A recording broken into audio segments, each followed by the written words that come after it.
संघ जो हमारे यहाँ कुछ नए साथी जुड़े हैं। समन संघ को अधिकतर लोग ऐसे ही समझते हैं जैसे भारत के अंदर 29 लाख समनों के संगठन। तो समन शब्द में ही अटक जाते हैं, कहते हैं ये समन शब्द कहां से आया क्योंकि सुना नहीं, पढ़ा नहीं, देखा नहीं, जाना नहीं, और अचानक हैशटैग मैं समण हूं, आई एम समन, मी समण आहे,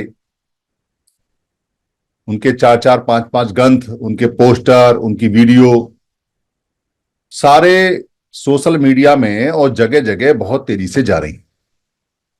और इतनी तेजी से जा रही हैं कि इससे पहले किसी भी प्रकार का कोई मटेरियल इतना तेजी से गया नहीं।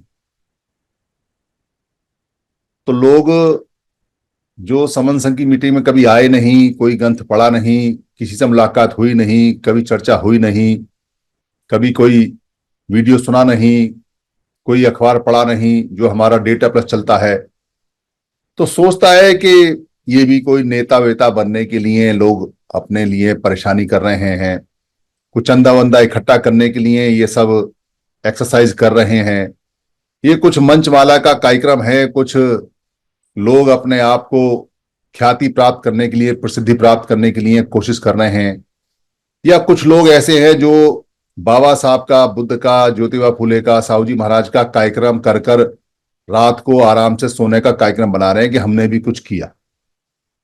अधिकतर लोगों की जिन्होंने एक भी मीटिंग अटेंड नहीं की, हमारी एक्चुअल या वर्चुअल, उनके व्यूज अगर आप लोगे तो यही है। और ऐਵੇਂ ही देख के चले जाते हैं, मतलब कोई बॉदर नहीं करता, कोई सोचता नहीं कि ये समन संघ कोई चीज है, क्या है क्या नहीं है, क्योंकि इतनी ज्यादा स्थिति खराब हो चुकी है सोसाइटी के अंदर। वो तो शुक्र है समन संघ वाले चंदा मांगने नहीं जाते, क्योंकि चंदा हमारे यहाँ बैन है। अगर चंदा मांगने जाते तो सर्टेनली 10-5 की अब तक ठुकाई पिटाई हो गई होती। लोग परेशान हो गए चंदा दे दे के, मीटिंग में जा जा के,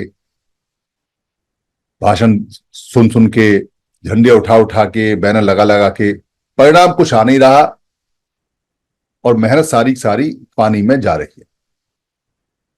इसलिए जितने भी समन संघी हैं उनका पहला काम है कि वो जिस भी नए आदमी से मिलें या कोई नया व्यक्ति, नया समन उनको मिले, और जब ये तस्दीक हो जाए, ये पूरी तरह से अच्छी तरह से कंफर्म हो जाए कि ये सामने वाला व्यक्ति समन है, तब उससे पहला क्वेश्चन यही करना चाहिए, समन शब्द क्या जानते हो? समन का मतलब क्या है या समन का मतलब क्या है, ये पहचानते हो?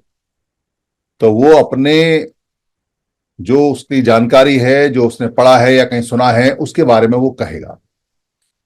ये गारंटी है कि कितना भी बड़ा जानकार हो, कितना भी बड़े की बात कर रहा हूं, अगर उसने समन संघ का कोई वीडियो नहीं सुना है या नहीं देखा है या कोई समन ग्रंथ नहीं पढ़ा है, वो समन शब्द के बारे में बहुत ज्यादा पढ़ाकू होगा तो इतना बता देगा, ये जैनी लोग समन शब्द का इस्तेमाल करते हैं, उनके जो संत होते हैं वो उनको समण संत वगैरह बोलते हैं, या वो अपने को समण कहते हैं। इतना बता सकता है बस आपको, इससे ज्यादा नहीं बता सकता कोई भी, गारंटी है इस बात की। पर जब आप उससे कहोगे क्या श्रमण के बारे में जानते हो, तो वो थोड़ा सा और बताएगा, अपनी मेमोरी के फोल्डर खोलेगा, उसके पेज निकालेगा, तो वो बताएगा कि हाँ, श्रमण के बारे में तो सुना है, बुद्ध को महाश्रमण बोलते हैं, श्रमण सभ्यता के बारे में जिक्र आता है, 2 तरह की सभ्यताओं की बातचीत होती है, एक श्रमण सभ्यता की, एक ब्राह्मण सभ्यता की, ऐसी बात होती है। तो ये जो श्रमण सभ्यता की है, ये महाश्रमण, बुद्ध अपने शिष्यों को श्रमण बोला करते थे, तो ये वहां से शायद चलता है, ये वही शब्द है। बस इससे ज्यादा जानकारी आपको श्रमण के बारे में अगर आप कहोगे तो वो दे नहीं पाएगा। बहुत ज्यादा देगा तो श्रमण कुमार की जानकारी देगा, जिसने अपने माँ बाप को, काल्पनिक है या एक्चुअल है ये तो पता नहीं, पर उसने अपने माँ बाप को, उनको कहीं स्तूपों की यात्रा वगैरह कराई होगी। तो पहला टास्क, जो पहला काम है सारे समण संघियों का, वो सामने वाले व्यक्ति को एक साथ ही 10 गोल्डन नियम बताने का नहीं है। वो कोई गोल्डन और सिल्वर नियम समझ में नहीं आएंगे, उसको उसको समझ ही समझ में नहीं आया तो क्या उसको समझ में आएगा। और कितना ही बड़ा मीटिंग लगाने वाला हो और कितना ही बड़ा रोज भाषण देने वाला हो, ये गारंटी है कि वो समण शब्द को नहीं जानता। तो जो सबसे मुश्किल टास्क है, जो सबसे मुश्किल काम है, जो सबसे पहला काम है, जो प्राइम वर्क है, वो है समण शब्द के बारे में शांति के साथ, तर्कों के साथ अच्छी तरह से उसको बताना। क्योंकि हमारे जो समन संगी हैं वो पिछले 5-6 साल में इतने पक गए हैं कि अब उनको सपने में भी समण दिखाई देता है। हैशटैग मैं समण, वो दिन रात समण समण करते हैं, दिन रात पोस्टर में, दिन रात वीडियो में, दिन रात सुनने, यहाँ पूरे दिन मीटिंग चलती रहती हैं, एक्चुअल भी चलती हैं, वर्चुअल भी चलती हैं, हजारों लोग जुड़े हुए हैं। तो उनको लगता है कि पूरे देश के जो 125 करोड़ लोग हैं वो सब जान गए। ऐसा नहीं है, क्योंकि सभी लोग सोशल मीडिया पे समण शब्द नहीं खोजते। सभी लोग किताबें, अभी हमारी किताबें कितनी गई हैं, मुश्किल से बहुत ज्यादा, अगर सारी छपी होंगी तो 1 लाख गई होंगी। तो 1 लाख में कुछ हो के घर में रखी हैं, किसी ने खोल कर देखी है, किसी ने नहीं देखी है। हमारी वीडियोज कितनी गई हैं। आज की डेट में जो टीम 22 का चैनल है जिस पर जाती हैं समणों की, और जो हमारा समण संघ है, वो सबकी मिला के जो मेंबरशिप है वो 1 लाख के करीब होगी। 75,000 तो अकेली टीम 22 की ही है और बाकी सबकी 10,000, 5,000, 3,000, 4,000 से चलती है। तो सोशल मीडिया पे भी इतना ज्यादा मारामारी नहीं है, वीडियोस बहुत जाती हैं, इसमें कोई शक नहीं है। पर समण शब्द के बारे में अभी भी करोड़ों लोग, कई दशक, मतलब 70 करोड़, 80 करोड़, 90 करोड़ लोग नहीं जानते। 100 करोड़ भी हो सकते हैं, 110 करोड़ भी हो सकते हैं, वो नहीं जानते। तो समण शब्द को पहुंचाने का काम ही हिमालय पर्वत की तरह बड़ा है, यही काम बड़ा है। तो क्या कहोगे जब उससे कहोगे श्रवण सुना है, तो वो हाँ करेगा। तब उसको ये कहना है कि भाई जो श्रवण शब्द है ये संस्कारित है, इसका संस्कार किया हुआ है, ये चेंज किया हुआ है, इसका संकरण हुआ है, ये हाइब्रिड शब्द है। और इसका जो ओरिजिनल शब्द है वो समण है। आप चाहो तो पाली की किताबों में चेक कर लो, आप चाहो तो हिंदी किताबों में चेक कर लो, आप चाहो तो विदेशी किताबों में चेक कर लो। तो विदेशी किताबों का नाम लोगे तो मेगास्थनीज की इंडिका के अंदर आपको 7 प्रकार के समण मिलेंगे, 8-10 प्रकार के हैं। आप अरब कंट्री की किताब लोगे तो उसमें भी आपको समण का मिलेगा। पर समण के बारे में अधिकतर जगह साधु, शांत व्यक्ति जो तप करता है उसका है। क्योंकि समण शब्द जो गया है वो बौद्धों के साथ गया है, वो जैनियों के साथ आगे गया है। इसलिए समण शब्द की जो व्याख्या बाहर के लोगों ने की हुई है वो मोस्टली शांत, तप करने वाला, साधु, समानता में रहने वाला, समान, ऐसे व्यक्तियों के बारे में, ऐसे झुंड के बारे में, ऐसे साधुओं के बारे में, ऐसे भिक्षुओं के बारे में जिक्र मिलता है। क्योंकि सारे लोगों को ही वो साधु मानते थे, वो सारे लोगों को ये मानते थे कि ये बुद्ध की, महावीर की जमीन से आए हुए हैं, तो ये सब लोग एक से ही हैं। ये ठीक ऐसे है जैसे अरब कंट्री से जो भी आएगा उसे कहते हैं ये अरबी है। अब चाहे उसको अरबी आती हो ना आती हो, पर वो अरबी है। उसको ऐसे ही मानते हैं कि ये शरीर पे जो पहनता है वो चोगा पहनता है सफेद रंग का, इसके ऊपर जो कपड़ा होता है उसके ऊपर एक डोरी बंधी होती है, वो उनका लिबास है। तो ऐसी छवि बनती है। तो भारत की जो छवि बनी है वो बुद्ध से बनी हुई है, तो बुद्ध के शिष्यों से बनी हुई है। तो सबसे ज्यादा जो यहां से एक्सपोर्ट हुआ है भारत से, वो बुद्धिज्म में एक्सपोर्ट हुआ है। मतलब दुनिया की सबसे ज्यादा एक्सपोर्ट होने वाली जो चीज रही है भारत से वो बुद्धिज्म है। और बुद्धिज्म का मतलब है वो समन कल्चर है, वो समनीय धम्म है। क्योंकि बुद्ध के नाम से पहले भी हम इसको मानते थे, तो समनीय धम्म है। तो हमारी सभ्यता गई हुई है, हमारी कल्चर गई हुई है, हमारी संस्कृति गई हुई है, वो दुनिया में सबसे ज्यादा यहां से बाहर एक्सपोर्ट हुई है। इसलिए समन शब्द बाहर मिलता है, पर यहां उसको खत्म किया गया, या जान के खत्म किया गया। क्यों खत्म किया? क्योंकि ये जो समन लोग हैं इनको समन क्यों कहते हैं, या ये अपने आप को समन क्यों कहते हैं, ये बहुत छोटा सा और साधारण सा प्रश्न है, जिसका जवाब भी बड़ा छोटा सा और साधारण है। जब तक हम भारत में अकेले रहते थे तब तक हमें अपने आप को कुछ भी कहने के लिए आवश्यकता नहीं थी। तब भारत नाम भी नहीं था।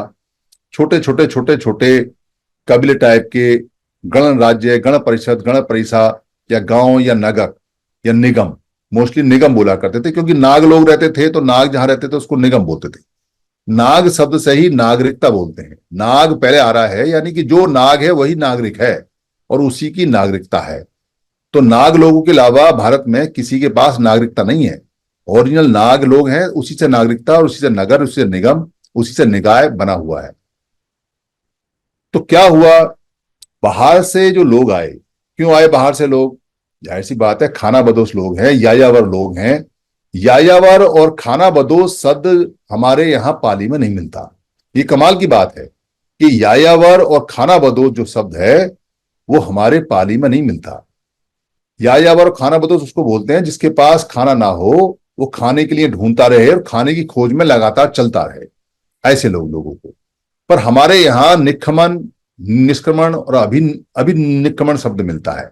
अभिनिक्रमण या निक्रमण का मतलब है अपने घर का त्याग करना, अपने घर का छोड़ना। किस लिए?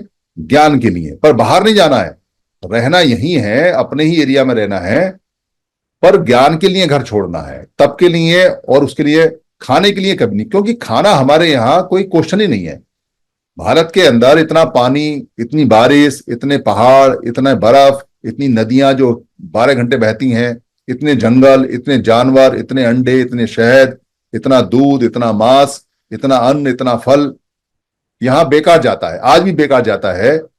ये बहुत फर्टाइल लैंड है और इसके मौसम बड़े अच्छे हैं। तो जितने यायावर थे, जितने खाना बदोश लोग थे, वो जो भी यहाँ आए, जिस भी बाउंड्री से आए, तब ऐसी कोई बाउंड्री तो होती नहीं थी, तो जिस भी बाउंड्री से आए और जहां से भी आए, एक बार आए तो गए नहीं। कौन जाए ऐसे स्वर्ग को छोड़ के? इसको सग बोलते हैं। सग का मतलब है निज का हक। कौन जाए ऐसे सग को छोड़ के? कौन जाए ऐसी बहारों को छोड़ के? कौन जाए ऐसे फल फ्रूट को छोड़ के? कहां तो ना जानवर मिले, ना पानी मिले, मौसम भी ठंडा, पत्थर ही पत्थर, ना जमीन है, ना फूल है, ना पत्ती है, और कहाँ मौज ही मौज है। तो जो आया वो यहाँ का वासिंदा हो गया, वो यहाँ आके रहने लगा। पर जो भी व्यक्ति आया वो अपनी भाषा, अपनी कल्चर और अपनी जो भी चीजें वो साथ उसके आई हुई। तो वो जो भाषा, वो जो कल्चर, वो जो संस्कृति, वो जो संस्कृति, वो जो उसकी रहने की पद्धति है, वो बात करने की, वो जो उसका काम है, वो हमारे यहाँ के जो लोग हैं, यहां तक कि उसका रूप रंग और शकल भी, हमारे यहाँ के जो लोग हैं वो उनसे पूरी तरह से वम है। वम मतलब विपरीत, वम मतलब उल्टा, वम मतलब जिसके बिल्कुल अगेंस्ट, विलोम। तो वम होने के साथ ही जो उसमें ने या णे लगा दिया तो वो नाउन बन जाता है। तो वम लोग को हम वमड़ बोलते हैं। तो पहली बार जब हमने उनको वमड़ बोला, तब हमने अपने आप को सम बोला। समन यानी कि हम अलग तरह के समान लोग हैं, समता में रहने वाले एक से लोग हैं, और ये हमारे विपरीत रहने वाले लोग हैं। तब दो लोग हुए। कहीं देश के अंदर अगर एक ही प्रकार के लोग हैं तो वो क्यों अपने आप को वमन बोलेंगे? क्यों कहेंगे कि हम उल्टे लोग हैं? कभी ऐसा देखा गया हुआ है कि कोई देश का ओरिजिनल बासिंदा हो और वो अपने आप को कहे जी मैं तो वमन हूं? भाई ये क्या बात हुई? देश का रहने वाला अगर बहुत पुराना आदमी कोई होगा तो उसको वमन अपने आप को कोई क्यों कहेगा? जैसे हम अपने आप को वमन क्यों कहेंगे? भाई हम तो विपरीत है ही नहीं।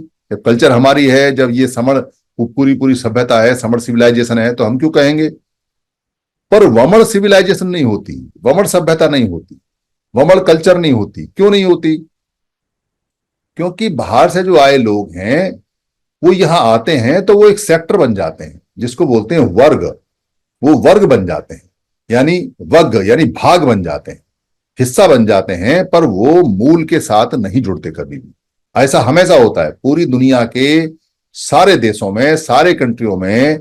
जैसे हम लोग यहां से चले जाएं और यहां से जाके हम इंग्लैंड में चले जाएं और इंग्लैंड में रहने लगे, और हम ऐसे चले जाएं घूमते हुए खाना बदोश की तरह, और वहां जाकर रहना शुरू कर दें, और हमारे पास स्त्रियां नहीं है तो हमें वहां प्रजनन के लिए स्त्रियां चाहिए। वहां हमें प्यार से या हमें बलात्कार से या जोर जबरदस्ती से या अपहरण करके या हरण करके वहां से हम स्त्रियां ले लें, वहां व्यापार करें, उनसे हमारे बच्चे पैदा हो जाएं। उसके बाद हम वहां और ज्यादा काम धाम करें। फिर यहां से हम कुछ लोगों को सैनिक बना के ले जाएं, फिर वहां उनके काम में दखल करें, और फिर हम कुछ समय बाद वहां का जो राज और ताज है उसको सलाह देने लगे, और सलाह दे देते देते हम एक दिन उसके सलाहकार की जगह राजा ही बन जाएं। तो भी हम वहां की सभ्यता के नागरिक नहीं होंगे। वो सभ्यता, वो कल्चर हमारी नहीं होगी। इंग्लिश कल्चर के लोग नहीं कहलाए जाएंगे हम इंडियन कल्चर के या समण कल्चर के समण्य लोग ही कहलाए जाएंगे। हम एक सेक्टर होंगे वहां, चाहे हम बेशक संख्या में कितने ज्यादा हों, चाहे बेशक हम राज करें। क्योंकि हम किसी भी हालत में इंग्लिश सिविलाइजेशन के लोग कैसे हो सकते हैं? हम तो जानते नहीं इंग्लिश सिविलाइजेशन। हम उस इंग्लिश सिविलाइजेशन पे कब्जा कर सकते हैं। हम उसके फेस्टिवल को अपने फेस्टिवल बोले, क्योंकि हमारे फेस्टिवल तो चलेंगे नहीं वहां। वहां कौन मनाएगा दिवाली, वहां कौन मनाएगा होली, वहां कौन मनाएगा रक्षाबंधन, वहां कौन मनाएगा वप मंगल उत्सव, वहां कौन वहां पे ये सब गंगा स्नान करेगा? जब वहां गंगा नहीं, वहां तो टेम्स नदी स्नान करना पड़ेगा। तो जितनी चीजें हैं हमारी वहां नहीं चलेंगी, पर वहां की चीजों को हम अपना नाम दे सकते हैं। हम वहां पाली का नाम दे सकते हैं, भैया ये जो टेम्स है आज के बाद ये टेम्स गंगा हो गई, ये गंगा होगी, टेम्स गंगा नाम रख दिया हमने, तो हमारी उसमें छाप लग गई। या हमने इंग्लैंड को कह दिया भैया अब ये जो इंग्लैंड होगा अब ये समण इंग्लैंड होगा, हम उसका नाम बदल सकते हैं। पर सिविलाइजेशन नहीं बदल सकते किसी हालत में। रहन सहन बहुत सदियों में आता है, वो नहीं खत्म होता। तो हम उसको नाम बदल सकते हैं, उसको हम एंग्लो सिविलाइजेशन बोल सकते हैं, इंडियन इंग्लिश सिविलाइजेशन मिक्स करके बोल सकते हैं, उसका नाम बदल सकते हैं। इंग्लिश को और समन जो जो पाली भाषा है उसको मिक्स करके एक तीसरी लैंग्वेज बना सकते हैं, जिसको हम संस्कृत बोल सकते हैं। हमने संस्कृत कर दी तो हमने संस्कृत लैंग्वेज उसको बोल दिया कि अब इंग्लिश और पाली मिलकर जो लैंग्वेज होगी उसको हम संस्कृत बोलेंगे। तो वो संस्कृताइजेशन हो गया, यानी वो उसका संस्करण हो गया, हमने उसका नाम ही संस्कृत रख दिया। क्या नाम रखें दूसरा? वैसे उर्दू भी संस्कृत ही है, वो भी संस्कृताइज है। तो वहां हम जब रहने लगे तो सब चीज पे हमने अपना कब्जा कर लिया। कुछ पे हमने अपनी छाप लगा दी, कुछ हमने बदल दी, और कुछ जो नहीं भूल पाए उसको हमने भुला दिया, तहस नहस कर दिया।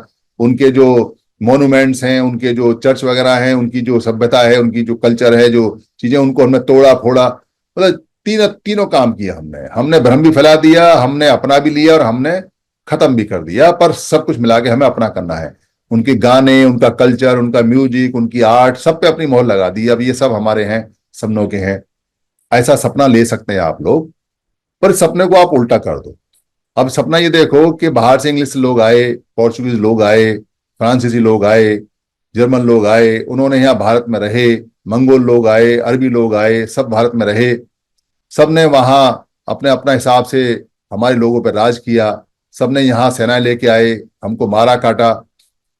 और सब लोग, और पहले से भी लोग रहते आ रहे हैं, पर हमने सबको वमनी कहा है। हमने किसी को भी समन नहीं कहा। इसलिए किसी भी जगह से आया हो तो हमने वमन नाम दिया। वमन को उन्होंने संस्कृत करके ब्राह्मण कर दिया, ब्रह्मण कर दिया, वमन कर दिया, और हमारे समण को श्रमण कर दिया। हमने नहीं बदला, उन्होंने कर दिया ताकि हम भूल जाए। तो वो जो लोग हैं, भारत की कोई भी कल्चर, कोई भी सभ्यता उनकी नहीं है और हो भी नहीं सकती। इतिहासकार एड़ी से चोटी तक का जोर लगा ले, 1000 झूठी किताबें लिख दे, कुछ भी करे, पर जैसे हम इंग्लिश सभ्यता के आदमी नहीं हो सकते, वैसे ही वो यूरोप के लोग, या वो अरब के लोग, या वो मध्य एशिया के लोग, या वो पूर्वी एशिया के लोग जो भारत में आए, रहते हैं और आज भी रहते हैं, वो किसी भी हालत में भारत की सभ्यता के समण लोग नहीं हो सकते कभी भी। वो हाइब्रिड कल्चर तो हो सकते हैं, मिक्स ब्रीड तो हो सकते हैं, संकर वर्ण तो हो सकते हैं, क्योंकि यहाँ के लोग और वहां के लोग जो मिलकर पैदा होते हैं वो हाइब्रिड या संकर वर्ण या मिश्रित जाति या मिश्रित लोग ऐसे कहलाए जाते हैं। पर किसी भी हालत में सभ्यता उनकी नहीं होती। सभ्यता भारत पूरी दुनिया में उस कंट्री की, जिस कंट्री होती है उसकी एक ही रहती है, बाकी सेक्टर होते हैं। तो हमें ये बताना चाहिए कि हम समण लोग हैं, सिविलाइजेशन के मालिक हम हैं, कंट्री के मालिक हम हैं, जो यहाँ की फेस्टिवल्स हैं उनके मालिक हम हैं, जो यहाँ की जितनी भी नदियां हैं उनके मालिक हम हैं। ये हमारा जन्म सिद्ध अधिकार है। तो जब आप समन शब्द के बारे में उनको बताओगे तो वो कहाँ अटकते हैं? वो अटकते हैं जो चीजें उनको सिखाई गई हैं। क्योंकि समन शब्द को श्रमण शब्द में बदला, और श्रमण शब्द के बाद में फिर अनटचेबल में, अछूत में, फिर इसको शूद्र में, फिर इसको दलित में, फिर इसको अर्जक में, फिर इसको कमेरा में, फिर इसको बहुजन में, फिर नहीं, फिर इसको शेड्यूल कास्ट में, शेड्यूल ट्राइब में, ओबीसी में, बीजीएनटी में, टीएनटी में, फिर इसको बहुजन में बदला, और बहुजन से मूल निवासी में बदला। तो जो लोग बहुत दिनों से बहुजन के लिए काम कर रहे हैं, भाई उनको कितना ही समझा लो, वो बहुजन से आगे खिसकने को तैयार नहीं। उनको ये कहो कि भाई तुम पहले बहुजन नहीं बोला करते थे, बहुजन सब तो अभी आया है, उससे पहले तुम क्या बोलते थे?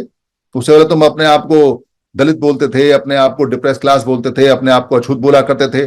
तो काहे को तुम शिफ्ट हुए बहुजन पे? क्यों आए बहुजन पे? उसी पर रहो ना जो पहले थे।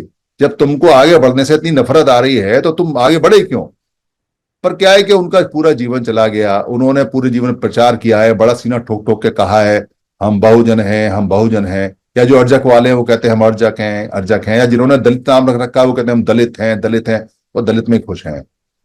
तो जो व्यक्ति जिस शब्द पे चिपक गया और जिस शब्द के साथ उसने अपना जीवन दे दिया या पैसा दे दिया या 100-200 लोगों तक उसने उसकी वकालत की है, उसको लगता है कि उसका एग्जिस्टेंस खत्म हो जाएगा। लोग कहेंगे अरे यार तुमको इतना नहीं पता कि हम समर्थ थे, तुमको इतना नहीं पता।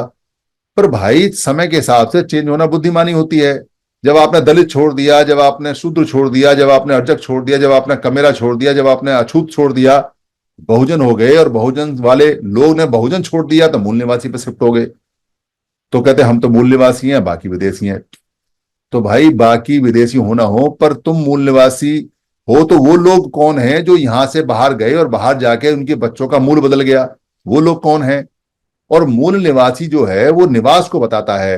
कोई आदमी गांव में रहता है वहां का मूल निवासी है, कोई फिर शहर में आ गया तो वहां का मूल निवासी है, कोई फिर स्टेट में आ गया तो वो मूल निवासी शिफ्टेबल है, यानी शिफ्ट होता रहता है। और अगर देश ही छोड़ दिया तो फिर तो बच्चे पूरी तरह से दूसरे मूल के हो गए। पर दूसरे मूल के होने के बाद भी वो रहेंगे तो समझ। जैसे इंग्लिश लोग यहाँ आए और यहाँ आके बस गए, या जो अरबी लोग आए मुगल के नाम से आए, या जो भी यहाँ आए आके बस गए, वो बेशक उनका मूल आज भारत है, क्योंकि उनके वीजा यहाँ बनते हैं, उनके उनके जो पासपोर्ट है यहाँ के बनते हैं, वो बाहर जाते हैं तो उनको भारत मूल का मानते हैं। जैसे यहाँ जिन लोगों ने अपना धर्म परिवर्तित किया, जो ईसाई बन गए, जो मुसलमान बन गए, वो बेशक ईसाई और मुसलमान जो रिलीजियस है या जो मजहब है वो बाहर से आया हुआ है, वो दूसरे देश से आया हुआ है, पर जो लोगों ने यहाँ अडॉप्ट किया है, अगर वो यहाँ का पासपोर्ट लेके बाहर जाते हैं तो उनको वहां का थोड़ी मानते हैं। बेशक उनका रिलीजन एक है, बेशक वो मुसलमान है, बेशक वो ईसाई हैं, पर उनका रिलीजन नहीं मानते। वो कहते हैं रिलीजन रिलीजन ठीक है, पर भाई तुम जो मूल है तुम्हारा अब इंडिया ही है, अब तुम वहीं के मूल निवासी हो। तो जो कभी अरब से आया, जो जो कभी यूरोप से आया, वो यहाँ रह रहा है पर अब यहाँ का मूल है, तो वो मूल निवासी हो गया। तो उनको उनको समझाते हैं, उनको बताते हैं भाई इसमें मत अटको। अब वो कहते हैं जी हमने अपना पूरा जीवन दिया है, हमने अपना पूरा पैसा इसमें लगाया है, हमने दुनिया को इतनी जोर से कहा है कि मूल निवासी है, मूल निवासी है, दुनिया भर की हमने किताब छापी है। अभी कैसे बदले इसको? बदलना तो पड़ेगा, बदलना तो पड़ेगा। अगर बदलोगे नहीं तो फिर तो जो बाबा साहब ने एनालिसिस ऑफ कास्ट पे कहा था कि ये जो हिंदू कास्ट है, हिंदू कास्ट है, उन्होंने सब जगह हिंदू कास्ट इस्तेमाल किया, तो तुम हिंदू कास्ट इस्तेमाल करो ना। फिर काहे को हिंदू कास्ट से तुम ब्राह्मण पे आ गए, और क्यों ब्राह्मण से फिर आगे बढ़ गए? क्यों क्यों आपने बाबा साहब की बात नहीं मानी? आपको अच्छा, आपको समझ में आ गया कि भाई बाबा साहब ने उस समय जो था शब्द वो अच्छा इस्तेमाल किया, क्योंकि उस समय यही शब्द चलता था और अभी नहीं चलता। तो वैसे ही अब जो है, अगर आप वमन का विलोम शब्द देखोगे या समण का विलोम शब्द देखोगे तो आपको वमन का शब्द उल्टा वमन मिलेगा और वमन का समण मिलेगा। ये सभ्यता बाबा साहब ने बताई है कि दो तरह के लोग हैं, एक समण है और एक वमन है, एक श्रमण है एक ब्राह्मण है। ये सब जगह बताया जाता है। यहां तक कि बुद्ध के जो त्रिपिटक हैं, जो आगम है, जैन महावीर जैन के जो आगम है, उसमें भी साफ साफ लिखा हुआ है समणा वमना। अब कोई विद्वान कहेगा जी समणा वमना तो एक शब्द है। अरे भाई एक शब्द कैसे है? बुद्ध ने कभी अपने आप को वमन कहा नहीं, किसी ने बुद्ध को वमन कहा नहीं। बुद्ध सर्वोपरि ज्ञानी थे, सबसे बड़े ज्ञानी थे, आज तक उनसे बड़ा कोई ज्ञानी नहीं है, फिर भी वो अपने आप को वमन नहीं कहते, क्योंकि वो वमन हो नहीं सकते। कोई व्यक्ति चाहे कितनी उच्च ज्ञान प्राप्त कर ले, पर उसका जो मूल पैदाइश है, मूल शब्द है, वो नहीं बदलता, और वो कभी जिंदगी में मरने के बाद भी नहीं बदलता। और कोई सीढ़ी नहीं है कि कोई वमन से समण हो जाए और समण से वमन हो जाए। कोई नियम नहीं है, कोई तरीका नहीं है, कोई हो नहीं सकता। क्योंकि बुद्ध के जो दो शिष्य थे वो वमन थे, सारिपुत्र और मोगलयान। पर सारिपुत्र और मोगलयान क्या हुआ, पैदा होने के बाद जो अरहत हुए, अरहत होने के बाद भी वो लोग क्या रहा उनका, वो वमन के वमनी रहे। आज भी उनको वमन बोलते हैं और वमन के अलावा और कुछ बोलते नहीं है। तो ये जो शब्द है समण, ये बहुत पावरफुल शब्द है, और ये इतना पावरफुल शब्द है कि आप इस शब्द को किसी भी हालत में छोड़ नहीं सकते। तो ये शब्द बताने की कामयाबी हमें वहां से लेनी चाहिए। ये शब्द जो हमें बताते हैं समण, ये शब्द क्या है क्या नहीं, ये बताना चाहिए। अगर आप समण शब्द बताने में कामयाब हो गए तो संघ समझ में आ जाएगा। और अगर समण शब्द बताने में कामयाब नहीं हुए और उसको ठोक के आपने 10 गोल्डन रूल बता दिए कि हम तो समण केवल सवर्ण है, हम तो चंदा कभी नहीं लेते, संघाधिदेश सबसे ऊपर है, संघ कभी राजनीति में नहीं जाता है, पद पोस्ट मंचमाला हमारे यहाँ होती नहीं, पंजीकरण हम कभी करते नहीं, संघ तक की वापसी कभी हमारे यहाँ होगी नहीं, सारे हमारे जो नियम है वो बिल्कुल कठोर नियम है, बिल्कुल पत्थर की तरह अटल है, ये कभी बदले नहीं जाते, ये कभी खत्म नहीं किए जाते। तो ये सारी चीजें आप बताओगे तो अच्छी तो लगेंगी, पर वो समझ नहीं पाएगा कि ये क्यों बता रहे हैं, क्या नहीं है। उसको लगेगा कोई संगठन वंगठन है, वैसे ही बता रहे हैं। इसलिए हमने कैंपेन चलाई, 1000 दिन की कैंपेन हमने चलाई कि भाई सबसे पहले ये बताना है 1000 दिन तक कि मैं समण हूं। तो मैं समण हूं जब हम बताते हैं तो कोई कह सकता है जी मैं तो नहीं हूं समण, वो कोई दूसरा संगठन का हो सकता है, वामसिप का हो सकता है, कोई राजनीतिक पार्टी का हो सकता है, कोई धार्मिक मत का हो सकता है, कोई आपसे चिढ़ा हुआ हो सकता है, कोई अज्ञानी हो सकता है, कोई अनजान हो सकता है, और कोई आपसे मजे लेने के लिए भी कह दे कि चलो इनसे थोड़ा मजे ले, इनको चेक करें, तो कहेगा मैं तो नहीं हूं समण। तो हम सीधे सीधे पूछ लेते हैं तो भाई क्या बमण हो? भाई दो ही तरह के लोग हैं, तीसरे तरह के आप बता दो, अगर तीसरे तरह का कोई हो तो या तो समण है या वमन है। तो फंस जाता है, तो कहता है अरे ये तो बड़ी दिक्कत आई, दो ही चॉइस हैं, तीसरी कोई चॉइस है नहीं, या तो आयदा समण और वमन, अब बताओ क्या है क्या नहीं है। तो कहता है भैया वमन से तो अच्छा समण ही बोल दो, तो वो अपनी जान छुड़ाने के लिए कह देता है समण है, पर वो जान छुड़ाता नहीं है, बेसिकली उसको ये एक्सेप्ट करना पड़ता है कि वो समण है और वो वमन नहीं है। तो मैं समण हूं जो कैंपेन है, अगर हम इसमें ये बताने में कामयाब हो गए कि भाई हम समण हैं, आप समण हो, हम सब समण हैं, तो बाकी चीजें सारी की सारी बहुत आसानी से हो जाती हैं। एक कार्यक्रम लगा रहे हैं कुछ लोग यहाँ, वो हर 3-4 महीने में कार्यक्रम लगाते हैं। कल मैंने उनको फोन लगाया कि आपके कार्यक्रम का एक पर्चा आया हुआ है, तो क्या कार्यक्रम है? तो उन्होंने बताया कि ऐसे ऐसे कार्यक्रम। तो मैंने कहा भाई आपके कार्यक्रम में मैं गया, पर वो कार्यक्रम में तो कुछ मिला नहीं, वहां कुछ हो नहीं रहा, लोग अलग अलग तरह का भाषण दे रहे, अलग अलग बात थी, कोई ऑब्जेक्ट नहीं, कोई उद्देश्य नहीं, तो एक उद्देश्य को लेके भाषण नहीं हो रहा था। सब जो भी आ रहे थे आपके गेस्ट या जो जो भी लीडर आ रहे थे वो अलग अलग बोल के जा रहे थे और सब बिखरा हुआ था। तो वो थोड़े से अनॉयड हो गए, कह लगे जी इस बार आप आ जाओ और आप चलाना इसको। हालांकि वो मुझे जानते नहीं है, मैंने तो अटेंडम फोन किया, मेरे पास फोन भी 2 है तो दूसरे नंबर से किया। तो मैंने कहा भाई हमारे यहाँ तो ये सब मंचमाला पद पुष्प चली गई, हम भाषण के लिए नहीं जाते कहीं, पर हम तो आपसे कह रहे हैं कि अगर वहां आए तो क्या चीज होगी, हमें क्या फायदा होने वाला है, क्या मिलने वाला है। तो बातचीत आगे बढ़ी, तो फिर मैंने उनको बताया कि भाई हम समन संघ के लिए काम करते हैं, समन संघ में काम करते हैं। उन्होंने कहा जी मैं जानता हूं। तो मैंने लिंक दिया था, वो कल जुड़े भी थे, सुन के गए इधर जो बातें हुई हैं। तो मैंने उनसे एक ही सवाल किया कि भाई आपके पर्चे में लिखा हुआ है कि आप SC ST OBC और ये माइनॉरिटीज के लिए काम करते हैं, तो क्या काम करते हो? तो उन्होंने कहा जी कि हम सबको इकट्ठा कर रहे हैं। तो मैंने कहा भाई आप जिंदगी में भी उनको इकट्ठा नहीं कर सकते, मैं लिख के दे सकता हूं उस बात को। कह रहा जी क्यों नहीं कर सकते? मैंने कहा भाई इसलिए नहीं कर सकते क्योंकि आप तो पहले ही कह रहे हो कि वो 4 है, आप SC बोल रहे हो, ST बोल रहे हो, OBC बोल रहे हो, माइनॉरिटी बोल रहे हो। तो जब 4 को आप 4 बोल रहे हो तो 4 को 1 ही नहीं बोल रहे आप। तो जब 4 को 4 बोलोगे तो कौन कौन माइकल आल है जो 4 को 1 कर देगा? आप तो खुद ही जब अनाउंसमेंट कर रहे हो अपने पर्चे में कि ये 4 लोग हैं और आप कह रहे हो कि ये 1 हो जाए, जब आप उनको संबोधित ही 4 के रूप में कर रहे हो तो उनका संबोधन ही 1 नहीं है। आपके पास में कोई रस्सी नहीं, कोई फेविकोल नहीं इनको बांधने को, एक नाम ही नहीं है आपके पास में।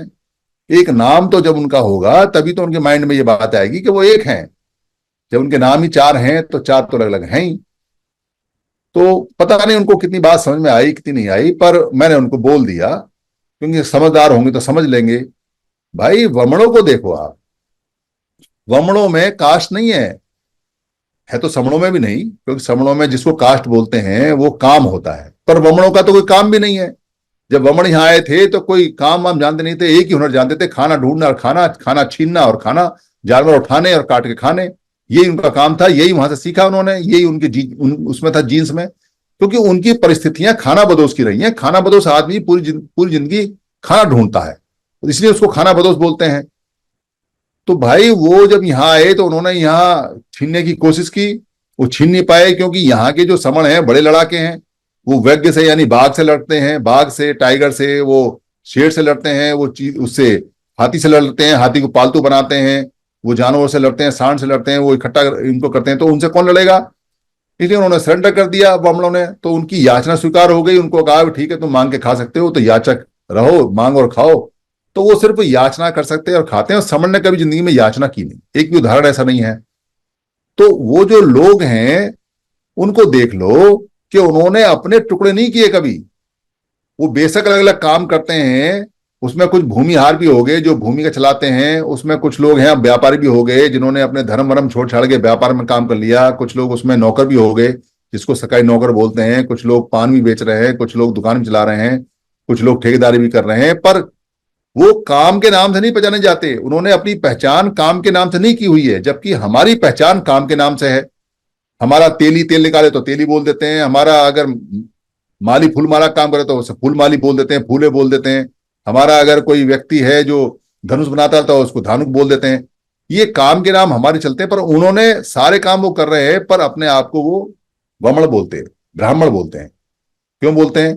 पागल है क्या वो? उनको अकल नहीं है क्या? घास खाते हैं क्या वो समझदार लोग हैं, उन्हें पता है कि अगर नाम के टुकड़े कर दिए तो सचमुच के टुकड़े हो जाएंगे। इसलिए वो वमन करके अपने आप को कॉल करते हैं। और वो सबसे पहले अगर आप उनसे पूछोगे are you Indian, are you European, तो कहते हैं नो, आई एम वमन, आई एम ब्राह्मण। सबसे पहले वो अपनी आइडेंटिटी ब्राह्मण बताते हैं। तो भाई आपने क्या जहर खा रखा है? आप क्या रोटी नहीं खाते? आपको क्या समझ नहीं है? आपको क्या अकल नहीं है? आप काय को अपने टुकड़े बताते हो दुनिया को? आप क्यों कहते हो कि मैं SC हूं, ST हूं, OBC हूं, VGNT हूं, TNT हूं, माइनॉरिटी हूं? क्यों बोलते हो, क्यों गाते हो? ये आपके फायदे के लिए नाम है, अपना फायदा उठाओ, अपने घर में रहो, पर आइडेंटिटी तो समझ बताओ ना। आइडेंटिटी समझ बताने में कौन से पैसे लग रहे हैं? ये घटिया आइडेंटिटी उठा के ले आते हो और इनको बताते हो और फिर गर्दन नीची कर लेते हो, फिर आंखें नीची कर लेते हो, फिर शर्म के मारे नीचे झुक जाते हो, फिर दूसरा वाला सर पे सवार हो जाता है। अरे जब उसे बताइए आप अपनी बेकार की चीज रहे हो तो फिर उसे गाली खाने का काम तो खुद कर रहे हो, और वो गाली दे तो कौन सा बुरा काम कर रहा है? तो अपनी आइडेंटिटी, अपनी पहचान को देखो, अपनी आइडेंटिटी अपनी पहचान को समझो। और समझ में आती है तो अपने बच्चों को बताओ, अपने रिश्तेदारों को बताओ, अपने मोहल्ले वालों को बताओ, अपने घर वालों को बताओ, जगह जगह इसका प्रचार करो। पूरे दिन वो गाड़ी पे लिख के घूमते हैं, मैं ब्राह्मण हूं, ब्राह्मण देव, ब्राह्मण ये, ब्राह्मण वो। अरे वो पागल है क्या? आपको समझ में नहीं आती कि आप समण हो तो पूरे दिन आपको क्या लिख के भेजना है, क्या करना है, क्या नहीं करना है? प्रचार करोगे तो एक हो जाओगे, और प्रचार नहीं करोगे तो टुकड़े टुकड़े में रहोगे। ये बात बताई, ये बात हम बता रहे हैं कि ये काम करना पड़ेगा। अब यहां अगर समझ में आ गया मैं समण हूं और घर में लेके बैठे रहे तो ये बढ़ेगा नहीं। ये बढ़ेगा जब प्रचार करोगे, और प्रचार में कोई पैसा नहीं लगता। फोन में आजकल कॉल फ्री हैं, और चिट्ठी पत्री सब फ्री है, व्हाट्सएप सारा फ्री है। जब पैसे नेटवर्क के दे रहे हो तो उसका दिन रात फायदा उठाओ। इतनी सारी वीडियो आती हैं उनको फॉरवर्ड कर दो, इतने सारे मैसेज आते हैं उन्हें फॉरवर्ड करो, रिश्तेदारों को फोन पर सुनाओ, जहां जहां जाना आना हो बताओ, भाई हम तो समण है। अपनी पहचान समण बताओ। अपनी पहचान समण बताओगे तो जीत जाओगे। जीत इसलिए जाओगे क्योंकि सामने वाला कुछ भी बोले, जब आप कहते हो ना समण, उसकी बुद्धि खराब हो जाती है, घूम जाता है वो, BP उसका ऊपर से ऊपर नीचे नहीं हो जाता, उसकी समझ में नहीं आता बोले क्या। और जब आप ये भी कह देते हो कि समण कौन है, तो आप कहो कि भारत में सबसे ऊंचे लोग, तो फिर तो पूरा पागल हो जाता है। फिर तो कहता है ये हो क्या रहा है, ये तो सुना ही नहीं आता क्या है क्या नहीं है। पर हम सच में सबसे ऊंचे लोग हैं। हमारा विश्वगुरु बुद्ध जैसा है, हमारा जीवक जो है वो दुनिया का सबसे बड़ा डॉक्टर रहा है जो सिखाता था। हमारा सुदत्त व्यापारी पूरी दुनिया का रहा है। हमारा महान सम्राट अशोक जो समण है वो इतना बड़ा शासक है कि उससे आज भी थरथर कांपते हैं। उसके पत्थर लग जाते थे तो विदेशी नहीं घुसते थे। कितनी बड़ी बाउंड्री, कितने देश जीते, कितने लोगों को इकट्ठा कर दिया। आज भी भारत को अगर भारत बोलते हैं तो उसकी कृपा से बोलते हैं, वरना ये भारत इकट्ठा नहीं होता। अंग्रेज कहते हैं कि उन्होंने इकट्ठा किया, उन्होंने इकट्ठा नहीं किया, अशोक ने इकट्ठा किया। और अशोक ने बड़ा महाभारत इकट्ठा किया तो टुकड़े हो गए इसके, तो 7-8 देश तो उसमें निकल गए, फिर भी इतना बड़ा है। तो कितना बड़ा उसने साम्राज्य जीत के बनाया, दुनिया का सबसे बड़ा सम्राट रहा और सबसे बड़ा अच्छा शासक रहा उसने। तो ये हमारे जो गौरवशाली इतिहास है, गौरवशाली इतिहास है, इसको जानोगे, इसको पहचानोगे तो पता चलेगा हम पुराने संगी हैं, पुराने। और हमारा संघ बुद्ध से पहले का संघ है। तो कोई बहस कर सकता है इस पे, ऐसा कैसे बोल रहे हो? तो भैया उसको किताब दिखा दो बाबा साहब की, भगवान बुद्ध और उसका धम्म। साफ लिखा है वो उसमें कि 21 साल की एज में सिद्धार्थ गौतम जो शुद्धोदन का बेटा था, 21 साल की उम्र में जब वो नवयुवक हुआ, जवान हुआ, तो उसको संघ में जाने के लिए उसने अनुमति मांगी। और संघ की सारी जो शर्तें थी वो उसने मांगी। तो क्या वो बुद्ध का संघ था? भाई 21 साल में तो सिद्धार्थ गौतम बुद्ध भी नहीं बने थे। तो वो जो संघ था वो किसका संघ था? क्या वो वमनों का संघ था? तो यहां जब रहते ही समण थे, चाहे भले उनका नाम साक्य हो सकता है, उनका नाम मल्ल हो सकता है, उनका नाम कुछ भी हो सकता है, नाग हो सकता है, असुर हो सकता है, दास हो सकता, कुछ भी हो सकता है, पर है सारे सारे समण। तो जो समन लोग हैं उनका संघ था, तो उस संघ में वो दाखिल होते हैं, और दाखिल होने के बाद में वहां गड़बड़ कर देते हैं। क्या गड़बड़ कर देते हैं? जब आपने ये कसम खाई संघ की कि मैं संघादि शेष को मानूंगा, संघादि शेष सबसे ऊपर ही है, जो संघ कहेगा वो मैं चलूंगा, तो आपने कोलियों से युद्ध करने के लिए मना कर दिया। अब मना कर दिया तो सजा भुगतो। सजा की माफी नहीं है संघों में, संघात करने की माफी नहीं होती।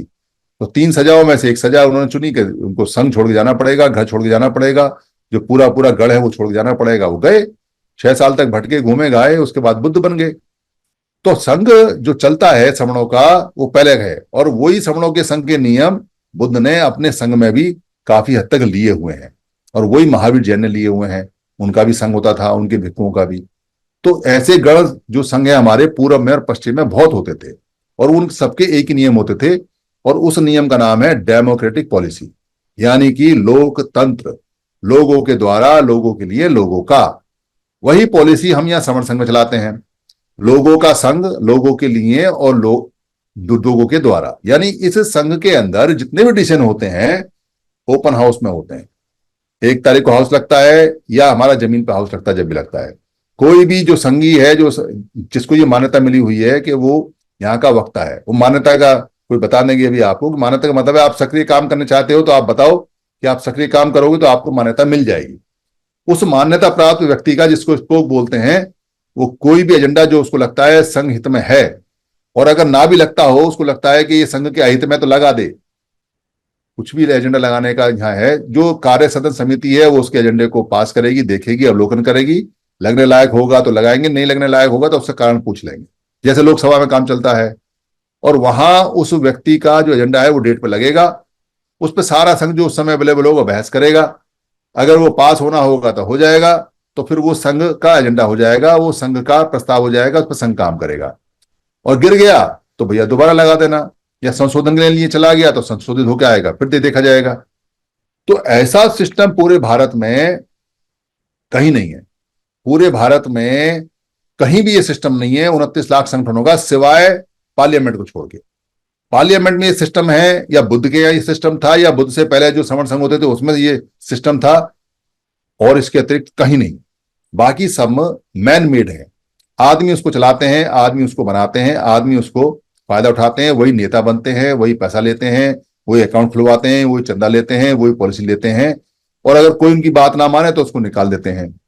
तो क्या मजेदार घटना है, ये नेता चलाते कैसे हैं? ये जो नेता हैं अपने संगठनों को इतना लंबे समय तक कैसे चलाते रहते हैं, कैसे मूर्ख बनाते हैं, ये कहानी बड़ी इंटरेस्टिंग है, ये बहुत मजेदार है।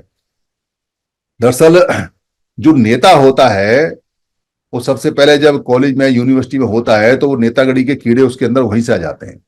वहीं वो झंडा वंडा उठा उठू के एक आध शोर शराबा करता है, वहीं पे वो कुछ बैनर पैनर लगाता है। वहीं उसको ये पता चल जाता है कि अरे ये सारे लोग तो मूर्ख हैं जो सामने हैं, ये कोई सवाल जवाब नहीं करते, इनको जैसे चाहो वैसे हाँक लो। ये गुरु मंत्र बता रहा हूं आपको नेतागिरी का, कि सारे के सारे जितने लोग हैं, कुछ भी बोलो आप बोलो भाई ताली बजाओ तो वो ताली बजा देंगे, आपको नीचे बैठ जाओ भाई नीचे बैठ जाएंगे। जिसने माइक पकड़ लिया उसके गुलाम हो जाते हैं। आप किसी भी मीटिंग में चेक कर लेना, माइक वाला बंदा अगर ये कहेगा अरे खड़े होके ताली बजाओ, तो खामे का ताली वो बजवा देगा ताली। माइक जो पकड़ा हुआ हाथ का बंदा वो कहेगा भाई ये शपथ जो होगी ये हाथ सीधा करके होगी, और उसका मन आ जाए कि हाथ आसमान की तरफ उठा के होगी, तो वो आसमान की तरफ हाथ उठा देगा, और सारे हाथ उठाते हैं। कोई सवाल नहीं करता कि जो ये कह रहा है ये ठीक भी कह रहा है या गलत कह रहा है। तो ये पता चल जाता है, जो व्यक्ति होता है उसे कहेगा भाई मजा आ गया। अब ये इनसे कहोगे पैसा दे दो तो ये पैसा भी दे देंगे, इनसे कहोगे यहाँ खड़े हो जाओ तो ये वहां खड़े, ये पूछेंगे नहीं, ये सवाल ही नहीं पूछेंगे। इनको ये लगता है जिसके हाथ में माइक है या जो जोर से चिल्ला है बस उसकी बात मानो, हमारा बेड़ा पार हो जाएगा। तो ये जब उसे पता चल जाता है फिर वो पूरा खेल खेलता है। वो ये देखता है कि कहीं जमा जमाया को ठिया मिल जाए, जहां पहले से लोग इकट्ठे हैं, सिस्टम बना हुआ है, तो उस पर कब्जा कर ले। तो वो बड़ा कार्यकर्ता बन के बड़ी रिक्वेस्ट करके ठेड़ करके वहां जाएगा, बातचीत करेगा, उसमें घुसेगा, उसमें घुसने का रास्ता करेगा, फिर वहां लोगों को तोड़ फोड़ करेगा, उसके ऊंचे पद को प्राप्त करेगा। मिल जाए तो ठीक है, नहीं मिल जाए तो अपना बना लेगा, ठीक है। उसके बाद में वहां फिर वो समाज के अंदर जितनी भी प्रताड़ना है उन सबको इकट्ठा करेगा, जो बैड पॉलिसीज है उनको इकट्ठा करेगा और जोरदार शब्दों में ऐसे प्रकट करेगा। अच्छा, जितना भी बताएगा एट्रोसिटी बताएगा, समाधान एक का भी ना बताए। और समाधान के नाम पे जब आप समाधान लेने आओगे तब आपको ये कहेगा हम संगठन बनाते हैं, तो फलाना, जो ज्यादा सक्रिय है उनको देखेगा, उनको पदाधिकारी बना देगा। जो सबसे घटिया है डल एकदम, उसको कैशियर बना देगा, जो कैश अपने पास रखेगा। और उसके बाद में रोज लोगों को डराएगा, तुम्हारा ये चला गया, तुम्हारा वो चला गया, तुम मर जाओगे, तुम घट जाओगे, तुम्हारा ये हो जाएगा, तुम्हारा वो हो जाएगा, फलाना है। और फिर महापुरुषों को कैश करेगा, ओ फलाने महापुरुष ने ऐसा किया, फलाने ने ऐसा किया, वैसा किया। ये नहीं कहेगा कि अब मैं अगला महापुरुष मैं हूं, उनका नाम ले लेके खूब डराएगा, धमकाएगा, खूब दुहाई देगा। और फिर एक बड़ी सी रैली, पहले तो लगाएगा छोटे छोटे कार्यक्रम, फिर एक बड़ी सी रैली घोषित करेगा और फिर उस रैली के नाम पे खेल खेलेगा। उस रैली के लिए लोगों के पास जाएगा। पहली बार में रैली में सारे लोग जो होते हैं वो आते हैं, देखते हैं कि हमें कोई पद मिल जाए, पोस्ट मिल जाए, और पैसा भी देते हैं। लोग कहते हैं भाई ये नया आया है, ये कुछ करके दिखाएगा, इसमें बड़ा जोश है, तो इसे पैसे दे दो। पैसे आते हैं तो सबसे पहले पैसे में वो गाड़ी खरीदता है, मोबाइल खरीदता है, बढ़िया कपड़े खरीदता है, शराब वराब पीता है, मुर्गा उर्गा खाता है, जो उसके शौक हो वो सब पूरे वो करता है। रैली हो जाती है, रैली में 10 20 50 ऐसे लोगों को बुलाता है जिनके चेहरे वेहरे खूब चमकते हों। नेता वेता को बुलाता है, हाथ जोड़ता है, उनकी खुशामद करता है, उनके घर जाके आ जाओ। नेताओं को भी भीड़ मिल जाती है भाषण देने के लिए, खूब फोटो खींचते हैं, खूब पत्रकारों को पैसे देता है और खूब करके वो रैली सफल होकर अपना साल भर के इंतजाम में बैठ जाता है। 2 4 महीने रेस्ट करता है। इस 2 4 महीने के अंदर उस रैली में जो पैसा आया, जो गया, जो फेम मिला, जो प्रसिद्धि मिली और जिनको नहीं मिली, उनमें झगड़े होते हैं। उनमें झगड़े होते हैं, वो रूठ राट के भाग जाते हैं। वो कहता है भाई तुम रूठे हम छूटे, ये बहुत बढ़िया हो गया, वरना ये अगली बार परेशान करते। पर अगली बार कैसे चल जाता है वो?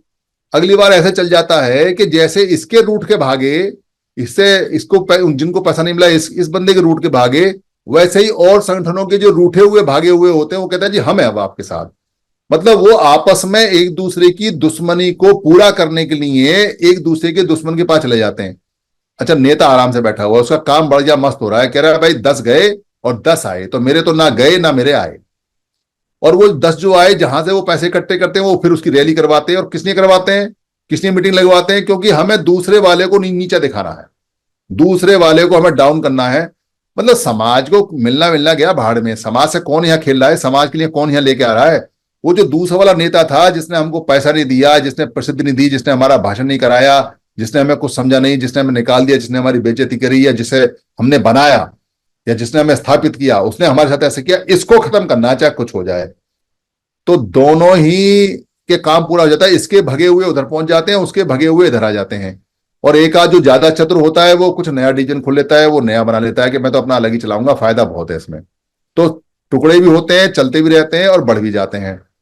अब दूसरी रैली होनी है।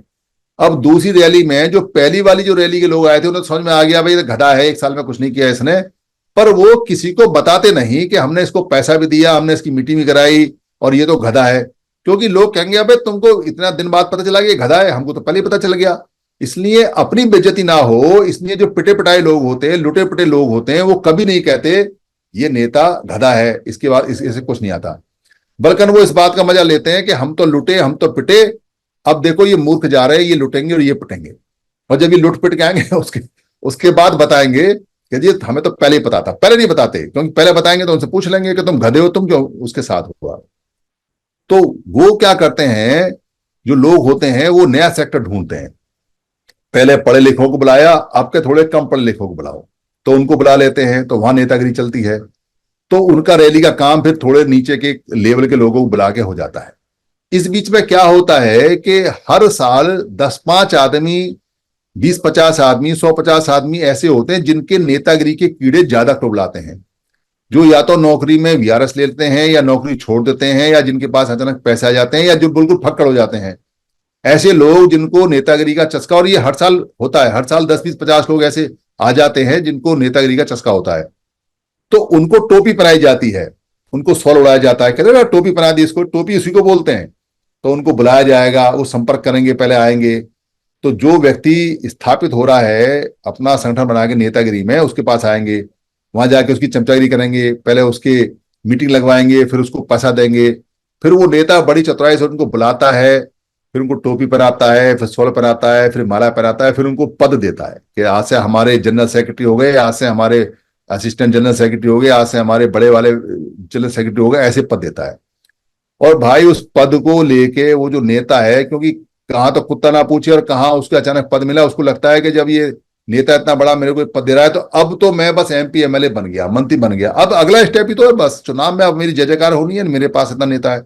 रात भर नशे में रहता है, महीनों नशे में रहता है, सालों नशे में रहता है उस पद के में, और उस पद के ऊपर पदता जाता है और लोगों को इकट्ठा करता है और अपने घर वालों को लगा देता है काम पे, और पैसा इकट्ठा करता है और जय जयकार करता है अपने नेता की, ताकि उसकी भी होती रहे।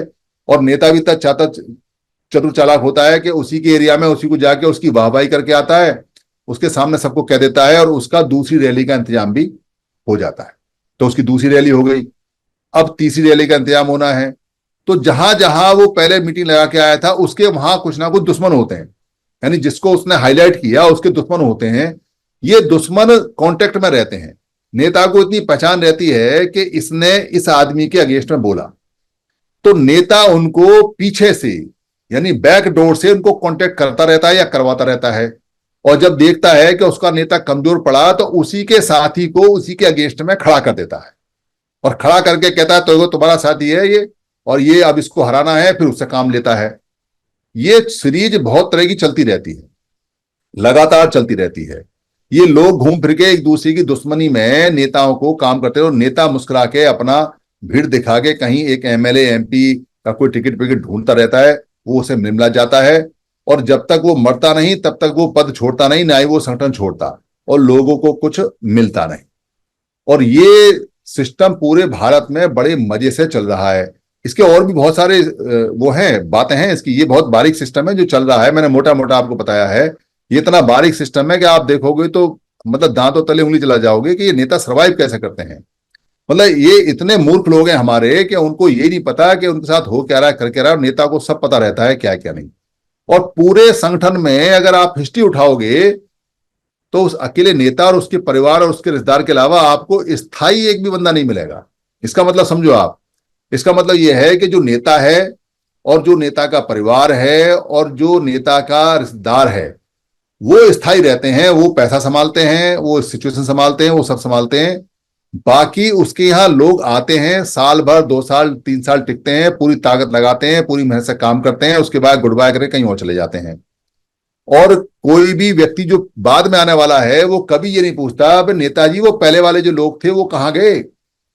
मतलब नेताओं के यहाँ आपको अगर 3 साल बाद आप जाओगे तो आपको एक भी पुराना कार्यकर्ता, एक पुराना आदमी नहीं मिलेगा। हर 3 साल में उनका टोटल, जैसे 10 साल के अंदर बॉडी के सारे सेल्स बदल जाते हैं, वैसे 3 साल के अंदर उनके सारे सेल्स बदल, बस हड्डी स्थायी रहती है। तो वैसे ही उनके घर वाले स्थायी रहते हैं, बाकी सब निकल जाते हैं। तो नेतागिरी जो चल रही है भारत में, वो नेता काबिल है इसलिए नहीं चल रही है, वो जनता मूर्ख है इसलिए चल रही है। इसलिए और ये बड़ा मैदान सा है और इसको कोई मानता नहीं, क्योंकि कौन अपने आप को मूर्ख सिद्ध करेगा? जिसने वहां तन लगाया, मन लगाया, धन लगाया, परिवार लगाया, सब लगाया, और उसको निकाल के मक्खी की तरह बाहर फेंक दिया जब उसने हिसाब मांगा, या जब उसने पद मांगा, या पोस्ट मांगा, या कुछ मलाई आई तो वो मांगा। तो वो किससे कहे कि उसके साथ धोखा हो गया, उसे टोपी पहना दी, उसे माला पहना दी, कौन कहेगा? तो कोई कहता भी नहीं, इसलिए कोई कहता नहीं, तो इसलिए इसका कहीं दूर दूर तक पता नहीं चलता। तो हमने भी टोपी पहनी है एक आध बार, हमने भी माला वाला पहनी है। अपना एक्सपीरियंस बता रहे हैं आपको, क्योंकि ये एक्सपीरियंस काम आएगा। इन टोपियों से, मालाओं से, इन नेतागिरी से बचो। और संघ में सब समान होते हैं, बढ़िया होते हैं। संघ by the people, for the people, of the people है। इसको देखो, इसको चखो, इसको परखो, इसमें काम करो। अच्छा लगे तो काम आगे करो, खराब लगे तो हाउस में बता के जाओ कि भाई ये चीज इसमें खराब है, ये चीज खराब है। वैसे तो हर महीने ठीक कर लेते हैं हाउस वाले सब लोग, अब तो बड़े काबिल हो गए, अब तो एजेंडे वेजेंडे खूब आने लगे हैं, और अब हमारा संघ बड़ा परिपक्व हो गया है। और अगर सब कुछ ठीक रहा तो ये संघ बहुत जल्दी, बहुत तेजी से बढ़ने वाला है। मेरी किसी बात में अगर किसी कोई खराब लगा हो तो मैं माफी चाहता हूं। संघं नमामि, संघं नमामि, संघं नमामि, संतों को वंदन।